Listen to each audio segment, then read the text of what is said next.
Welcome to our final day of our botanical tie-dye prints. Today we are going to mount the prints that we created last class and have it finished on a paper so it looks something like this.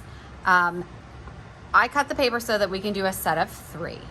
A set of three in artwork is called a triptych. So this is actually a triptych print series that you've created from your relief styrofoam prints. This shouldn't take us very long, but for the project you are going to need wet school glue, a pencil, pre-cut paper, and your prints. Now I wanted to show you something real quick before we get going crazy with this.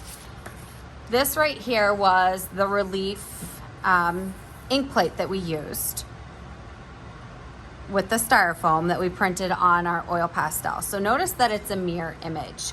So I printed it. Everybody threw this away last class, but I just thought that was interesting. And I'd point that out for you, that this is our line of symmetry and it's a flipped mirror image.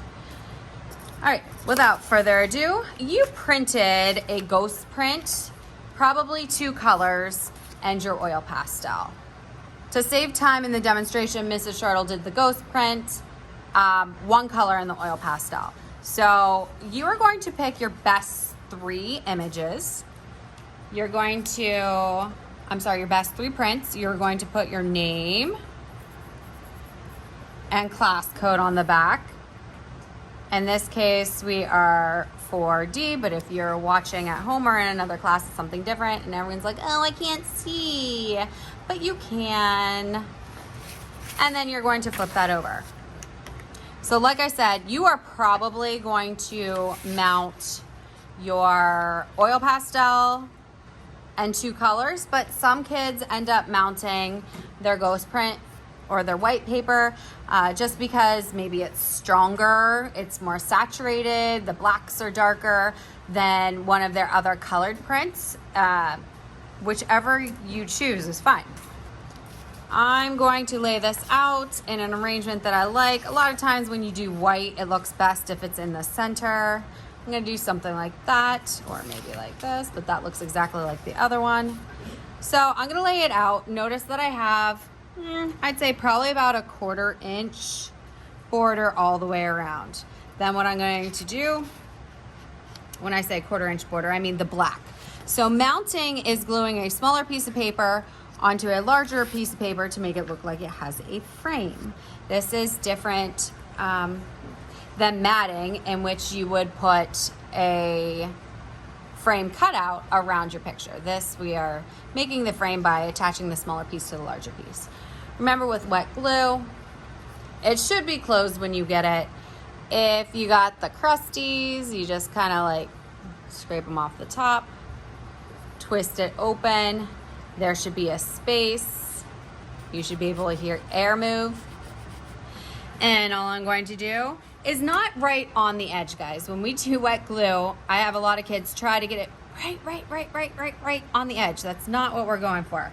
A little bit in from the edge. I'm going to do a rectangle and an X.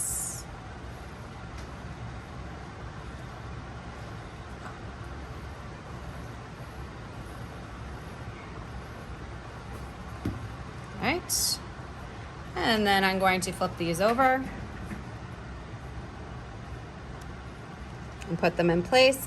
And the great thing about wet glue is you can move it while it's wet. So if one is slightly higher up than it needs to be or isn't placed correctly, you can always fix that.